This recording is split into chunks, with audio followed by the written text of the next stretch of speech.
Hoje você tem que vir até o final desse vídeo, tá bom? Vamos falar de novo uniforme que o Vasco lançou, né? Jogador da base aí, né? Agora não é mais base, né? Que já foi, tem seu contrato renovado e uma esperança de dias melhores no Vasco da Gama. Vamos buscar lá uma informação do nosso novo adversário, né? O que a galera de lá tá achando do Cruzeiro e uma opinião de dois grandes jornalistas. Gente, tá imperdível, viu? Você não vai sair desse vídeo aqui hoje. Vem comigo.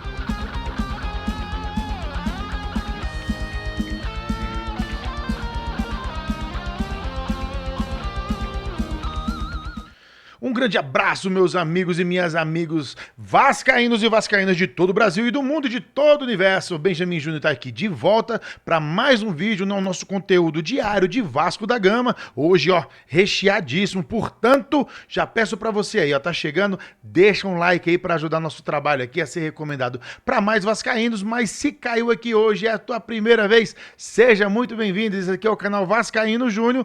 Clica aqui em inscrever-se para você ficar antenadíssimo em tudo que acontece do nosso querido Vasco da Gama. Vamos lá, sem enrolação, né? Olha o manto, novo manto, nova camisa número 2 do Vasco da Gama, do jeito que ela tem que ser. Só tem um detalhe ali, né? Eu gosto da faixa diagonal também as costas, né? Porque quem vê a gente de costas, tem uma foto passando aí, quer ver, ó? Daqui a pouco, da foto da camisa do Verratti, né? De costas. E aí, assim, pode ser qualquer coisa, né? Quem vê de longe, aí, ó, por exemplo, quem vê de longe não sabe que essa é a camisa do Vasco, né? Tudo bem que aquele ali tem o nome Verratti, tá? Então, tirando isso, é isso, cara. A camisa do Vasco, ela é simples, ela é objetiva. Ela é a faixa transversal, cruz de malta, agora cruz de Cristo, né? Com ela mais pontiaguda, né? Não desse jeito aqui, ó, tá vendo? Não desse jeito aqui, ela é aquela mais templária, né?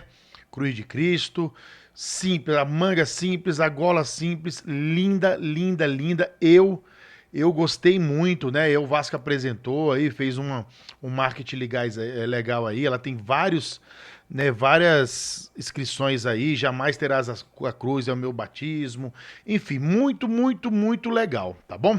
E aí, o camarada que acabou de aparecer aí, agora de forma oficial, né? A gente já trouxe isso aqui já quase um mês atrás sobre a informação da renovação do Ryan, mas agora é oficial, tá? Jogador de 18 anos por mais uma temporada até o final de 2026. No entanto, a gente sabe que essa renovação é justamente para ele não sair de graça, né? Segunda janela desse ano aí, ele deve sair.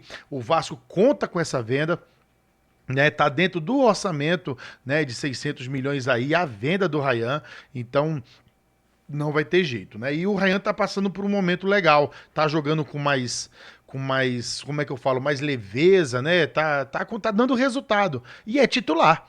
Né, foi titular já contra o Flamengo, foi titular contra o Lanús e deve ser titular contra o Cruzeiro também. Daqui a pouco a gente vai trazer mais essa informação aí, tá? Então, é um jogador que tem 54 jogos pelo profissional, tem só 18 anos, gente. Tem 3 gols marcados agora em 2005. Então eu acho que ele tá atravessando numa boa, tem que manter isso aí, não queimar o menino, porque eu acho que dessa vez a gente vai conseguir fazer a maior venda da história do Vasco aí, tá? Com fé em Deus, tá bom? Eu vou trazer aqui, ó, galera aqui do... Deixa eu ver se eu consigo já dar um pause aqui. Dou pause, tá? Galera do Cruzeiro Esportes, agora já falando do nosso adversário de domingo. O Cruzeiro, gente, ele tá passando uma draga danada, tá bom? E eu tenho muito cuidado para falar disso, né? Para que a gente, assim, automaticamente, quando a gente fala mal do nosso adversário, a gente pensa que a gente já ganhou. E não tem nada a ver isso, não, tá? O Cruzeiro, ele é um time que o Paulinho BH, né? O Pedrinho BH, Pedro Lourenço, comprou, né, a SAF do Ronaldo, então é o dono do Cruzeiro, e injetou grana pra caramba. Trouxe Gabigol, paga 3 milhões pro Gabigol, paga 2 milhões e pouco pro Dudu, 1,7 pro Matheus Pereira, mais um e cacetada pro Fagner, mais 1 milhão não sei o que pro Cássio, né? E aí o que acontece? O que é o recorte? Primeiro, olha o planejamento do Cruzeiro. Começou, final do ano passado, demitiram o Diniz, depois desdemitiu. Cancelaram a demissão dele, ficou e fez a pré-temporada todinha. Foi pros Estados Unidos, fez a pré-temporada. Pra no segundo jogo do Campeonato Mineiro mandar o cara embora. desperdiçou a pré-temporada todinha, né? Aí trouxe o Leonardo Jardim, né, o técnico português. E aí tá aí, não classificou para a final, né, do Campeonato Mineiro, foi eliminado pelo América Mineiro. E aí o Cruzeiro começou o Campeonato Brasileiro ali com uma vitória no Mirassol, depois deu umas patinadinhas, mas vem de jogos legais aí, né, contra Bahia e contra São Paulo, né, ganhou do Bahia bem, avassalador, 3-0. Depois teve um empate heróico contra o São Paulo, jogando muito bem, só que na última rodada já perdeu pro Red Bull Bragantino lá no na Bia Bichedi, tá? Só que na Sul-Americana, gente, ele caiu num grupo com o União Espanhola, contra o Muxuque Runa e contra o Palestino do Chile. É um dos grupos mais fáceis da Copa Sul-Americana. E pasme vocês, são 3 derrotas. 3 derrotas que o Cruzeiro tem, já está praticamente eliminado. Se vencer as próximas dele, vai fazer 9 pontos, né? Que já é a quantidade de pontos que tem o Muxuque Runa, né? Que está com 100%. Então, assim, para classificar só se for em segundo e contar com muita combinação a seu favor. Então, assim, praticamente eliminado o Cruzeiro está, ok? Então, eu vou deixar primeiro o pessoal lá do Cruzeiro Esportes, um canal que eu acho muito legal. Eu sou inscrito no canal dos caras, eu acho que é legal, um trabalho bom, sério. E eu gosto de apreciar bons trabalhos, porque eu sou vascaíno, mas eu gosto de estar olhando outros times, gosto de futebol também. Então, bons canais que trazem, né, bons conteúdos, independente se é do meu time ou não, eu tô seguindo. Então, vale a pena, pessoal do Cruzeiro Esportes, vamos ouvir aí a mensagem dele aí. Na minha opinião aqui do jogo, e tem coisa, gente, que não dá pra aceitar mais. Na derrota contra o Bragantino, eu falei que tinha achado a partida muito ruim, um monte de gente veio aí no meu Instagram, você é um corneta e tal, que não sei o que lá, mas é que a gente vai observando tudo. Hoje o Cruzeiro ali, muito mexido, e os principais jogadores, todos aqueles que estão devendo e precisam mostrar, foram os que mais afundaram o Cruzeiro hoje. Gabigol foi mal, perdeu uma chance de gol, não fez uma boa partida, jogando muito fora da área. O Dudu, gente, que partida desastrosa fez o Dudu no jogo de hoje. Aí você vai falar comigo assim, o Wallace fez uma boa partida. Gente, ele acertou alguns passos. Nós jogamos hoje contra o Palestino. O Cruzeiro só tem um zagueiro que se chama Fabrício Bruno. Não tem um companheiro pro Fabrício Bruno. Aí o Romero tá jogando pela lateral direita. No segundo tempo entra o Marquinhos fazendo a lateral esquerda e temos um Lautaro aí na frente. Cara, olha o que o Lautaro fez o jogo inteiro. O Lautaro perdeu o gol, o Lautaro tropeçou na bola, o Lautaro não consegue fazer o domínio, ele não consegue fazer um drible, ele não consegue fazer uma tabela. E aí você vê um Kaique Kenji entrando no segundo tempo, em 5 minutos, cara, fazendo mais do que o Lautaro desde que ele chegou no Cruzeiro. E todas as vezes que ele tem oportunidade, é o Lautaro. Então assim, eu não sei mais o que falta pra acontecer no Cruzeiro, qual outra desgraça que tem que acontecer no Cruzeiro, pra gente tomar uma atitude em relação ao futebol. Porque o Cruzeiro perde a Sul-Americana, perde a vaga na Libertadores, continua com o Diniz, perde a pré-temporada com o Diniz, 3 rodadas de Mineiro, manda o Diniz embora, é eliminado na semifinal do Campeonato Mineiro, fica 1 mês sem jogar, agora 3 jogos na Sul-Americana, 3 derrotas, podendo ser eliminado na primeira fase da Sul-Americana, uma competição que o Cruzeiro que jogava Libertadores nunca foi eliminado na fase de grupos, pode ser eliminado na Sul-Americana jogando contra Muxuque, Runa, Palestino e União Santa Fé. Eu vou perguntar de novo, o que mais falta, Pedro Lourenço, para uma atitude ser tomada em relação ao futebol do Cruzeiro? Ano passado, qual foi o valor de contratações? Mais de 200 milhões de reais em contratações. Mais de 40 milhões de reais pagos para agentes, para empresários. E olha o que nós estamos vendo dentro de campo. 16 milhões de reais Peralta, foi embora. 16 milhões de reais Lautaro Dias, que não consegue dominar a bola. Dudu mal, Gabigol mal. E aí, eu vou chamar a atenção para outra coisa também. O Matheus Pereira. O que é isso, gente?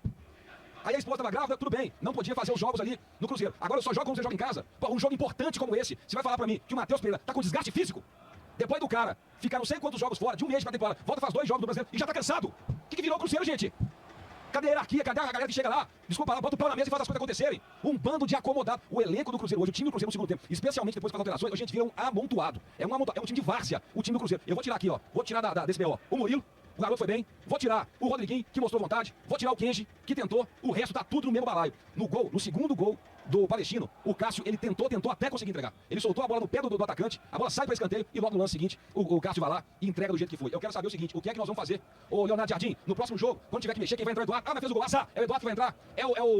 Como é que chama o outro aí? O Lautaro Dias que vai ter oportunidade. O que é que está acontecendo com o Cruzeiro, gente? O torcedor não está aguentando mais se sentir tão desrespeitado e ninguém nesse time, pouquíssimos, representam o torcedor cruzeirense dentro de campo. Pra mim, foi mais uma partida que o adversário quis mais, tentou mais, lutou mais e saiu com o resultado. Qual que é a folha salarial desse time aí, Leon? 1,2 milhões. 1,2 milhões de reais. Tem jogador aqui que se no Cruzeiro receber 4 meses de salário, 5 meses, paga a folha anual do nosso adversário e o Cruzeiro agora está praticamente eliminado de uma Copa Sul-Americana. Eu quero saber o seguinte, pra finalizar o meu comentário e mandar aqui pro Deleon. Até quando, Pedrinho? Até quando? O que mais tem que acontecer pra ter uma mudança no Cruzeiro? Ô, gente, o torcedor tá de saco cheio e a gente fica aqui, que nem otário, todo dia repetindo a mesma coisa e nada acontece. Vamos ver até quando, Leon. Gente, o negócio lá não tá bom não, tá? Eu acompanhei hoje pelo menos uns 4 canais diferentes aí do Cruzeiro e é assim, é uma opinião muito igual, tá? Não é Não é unanimidade que deve cair o treinador lá na Toca da Raposa, né? Os caras estão mais bolados é com o Alexandre Matos, enfim, com o Pedrinho BH. Claro que muita gente fala que o Leonardo Jardim também já deu ali, mas não é. Eles não apontam como principal culpado o Leonardo Jardim, né? Tem gente que fala assim que o Cruzeiro é muito volátil, né? Dependendo da temperatura, da atmosfera do jogo, joga bem, mas também do mesmo jeito que pode jogar mal. É muito parecido com o Vasco, gente. Parece que estavam falando do Vasco. Entendeu? O Vasco ele tem um elenco inferior do Cruzeiro, assim, talvez em dinheiro, né? Porque eu acho que se você for equivaler ele, porque tem muito mais nome algumas peças, os figurões, né? Mas Cássio e Léo Jardim não troco, Fagner e PH não troco, ok? Gabigol com Verrete não troco de jeito nenhum. Então, assim, Coutinho com Matheus Pereira não tá jogando nada.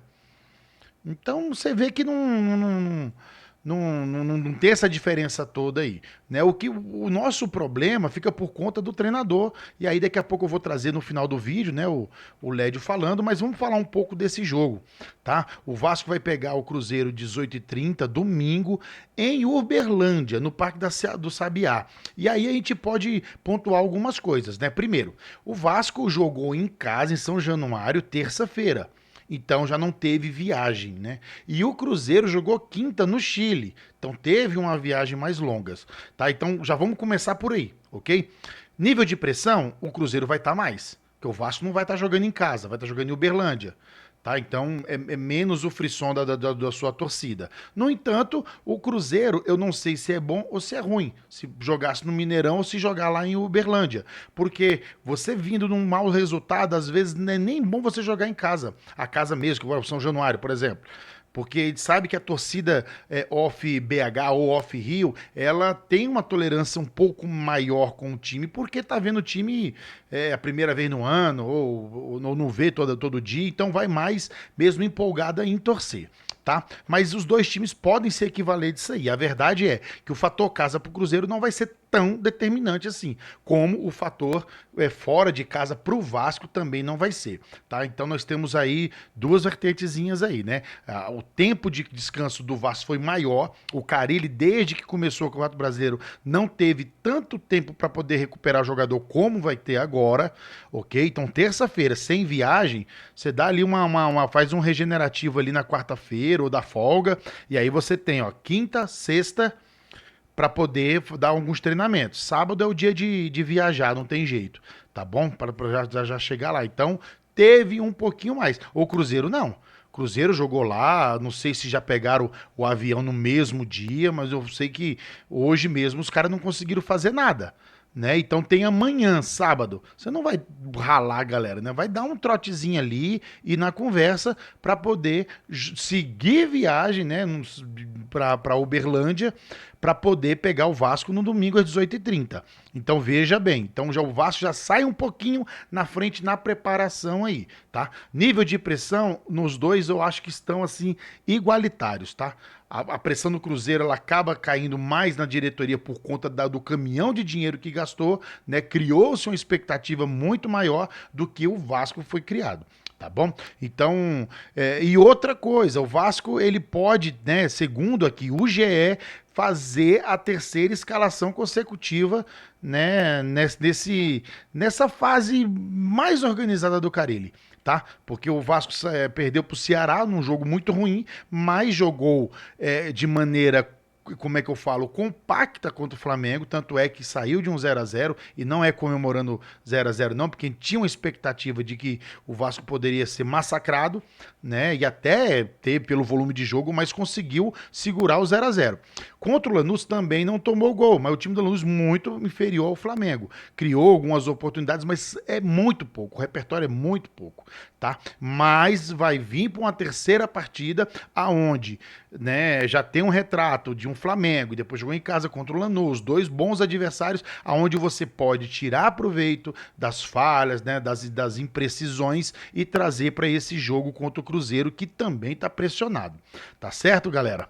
Tá? Então o Vasco, a provável escalação deve ser a de praxe. Léo Jardim, PH, João Vitor, Lucas Freitas, Lucas Piton, Hugo Moura, Jair, Coutinho, Nuno Moreira, Rayan e Verrete. Muito se falou de poupar alguns jogadores, tá? Sinceramente, eu acho que não é o caso aqui agora, tá? Eu nunca vou concordar em poupar no Campeonato Brasileiro até que a gente ou que o departamento médico, físico, fisiologia fale pra gente, ó, poupa, senão o cara tá prestes a se machucar. Aí você não briga contra a ciência. Fora isso, só pouparia no dia que a gente tiver muito, mas muito bem encaminhado 45 pontos.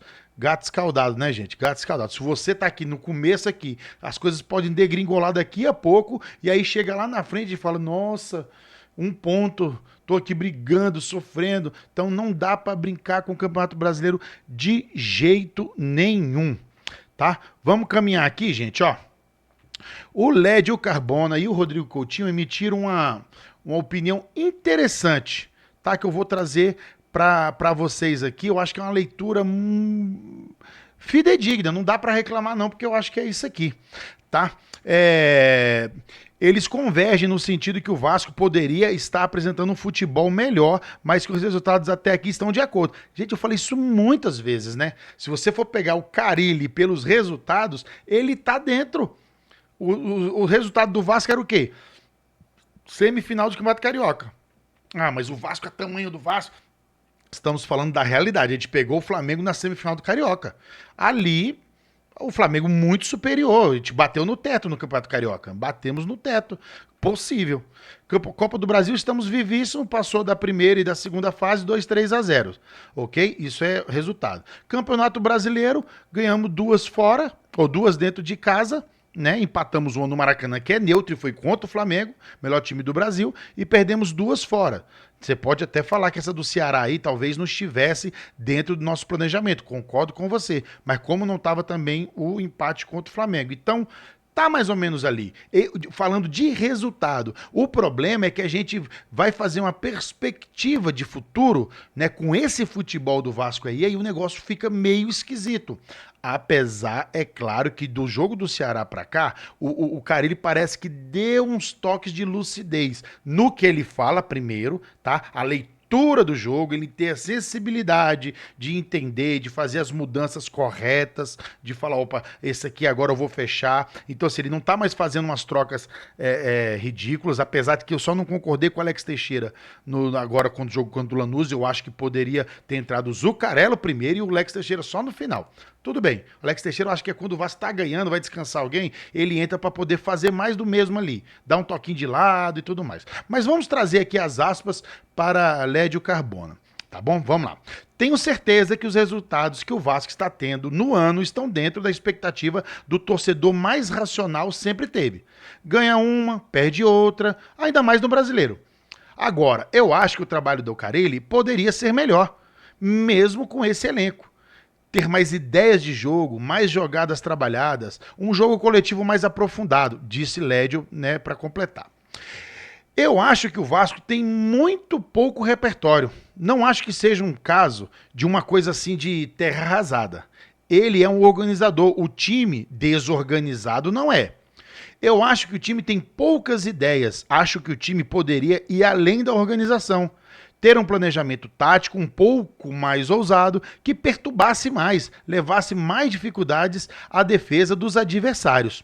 Tá? Já, olha só que legal que o Led falou, já o Rodrigo Coutinho, aspas para ele, não é tão simples você produzir coisas diferentes tendo o Verratti como centroavante, porque ele é muito impossível nesse modelo.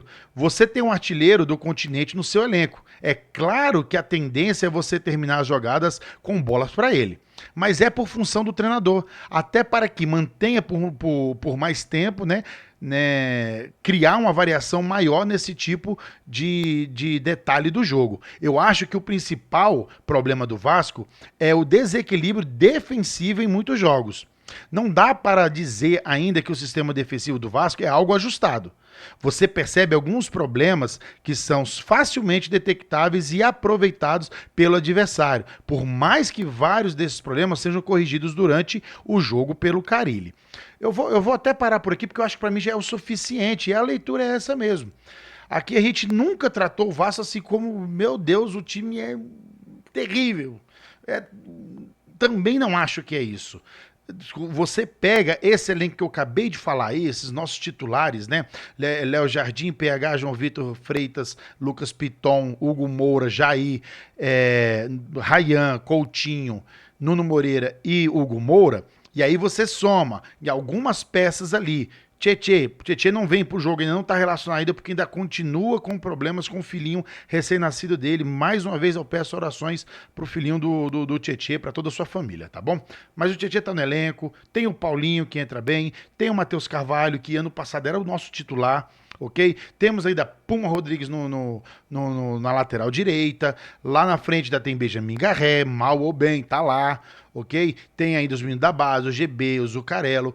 É um elenco para falar assim, ó, vou brigar para chegar lá em cima? Não, não é. Mas poderia produzir mais, ensaiar jogadas. Que foi a última vez que você viu o Vasco, né, num lance de bola parada, ensaiar uma jogada. Né? Já viu os jogadores vai pro escanteio, um levanta a mão lá assim para indicar, ó, vou bater no primeiro pau, no segundo. A gente não tem isso. Então assim, falta treinamento de possibilidades, de alternativas, rotas, né, possíveis, diferentes para surpreender os nossos adversários que tanto espero que o Vasco vai chegar na linha de fundo e vai cruzar pro Verratti. E é uma verdade. Agora, você imagina quando esse adversário tiver que se preocupar com outras jogadas do Vasco. Talvez o Verratti até faça mais gols, tá? Talvez o Verratti faça muito mais gols por conta disso, tá? Então o Vasco precisa sim, o Carille, né, começar a diversificar, né, trazer mais alternativas, tanto no ataque quanto na defesa, apesar que a defesa eu acho que melhorou muito depois do jogo contra o Ceará, tanto que não tomou gol, por quê? Estão fazendo o simples, o básico, ok? Zagueiro, tira a bola. Primeiro tira a bola, seja para onde for, tá? Onde o nariz estiver apontando. Se der para sair jogando com qualidade, ok, saia jogando. Mas não é uma premissa. O zagueiro não vai romper linha, ele é zagueiro. Ele é treinado a vida toda, condicionado a marcar. Poucos zagueiros no mundo têm aquela qualidade, né? De sair jogando, realmente se impor ali. Ainda mais quando a crise tá feia. Se você tá com crise, tá pressionado, tá jogando mal, vem de más atuações, faz o feijão com arroz. E aí, Jair é o cara que tem que vir aqui entrar no meio dos dois zagueiros para fazer essa saída de bola. Com menos pressão, porque é um cara de meio campo, é um cara que tem mais frieza, mais destreza, tem uma técnica melhor do que os nossos zagueiros. Entendeu? Então, eu espero isso, que o Carille realmente esteja trabalhando isso nessa semana, para que o Vasco vá até o Parque do Sabiá, lá em Uberlândia, e consiga fazer um bom jogo, tá? Faça um bom jogo, justo, marcação encaixada. Ganhar, perder e empatar, né, como diz a máxima do futebol, faz parte. O que a gente não pode ter é o quê? É oscilar a nossa animosidade, nossa motivação. Tem que estar lá em cima sempre, todo mundo joga no Vasco. E o padrão tático tem que acontecer.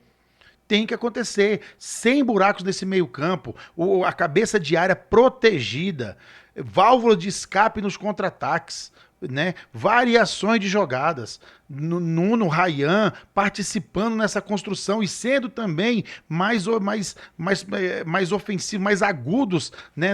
Chegando na linha de fundo. O PH um baita lateral, gente, um baita lateral com velocidade, explosão, traz para dentro também. Então explorar mais esse lateral, mas não é para chegar lá e cruzar, às vezes chegar lá e fazer triangulações. Funcionou tão bem à direita, Ryan, Jair e o PH. À esquerda, Piton, Nuno e Coutinho. Então, esse pessoal sabe jogar. Então, vamos treinar isso aí, tentar fazer variações de jogadas para que os defensores do Cruzeiro, dos nossos próximos adversários, possam se preocupar não além do nosso Pirata. Beleza? Gostou do conteúdo de hoje, gente? Falei pra você que tava recheado e um conteúdo legal, tá? Deixa seu like aí, se inscreve, tá bom? E compartilha, manda esse vídeo aqui pra outros vascaínos aí, tá bom, galera? A gente se fala, amanhã eu tô de volta. Fui!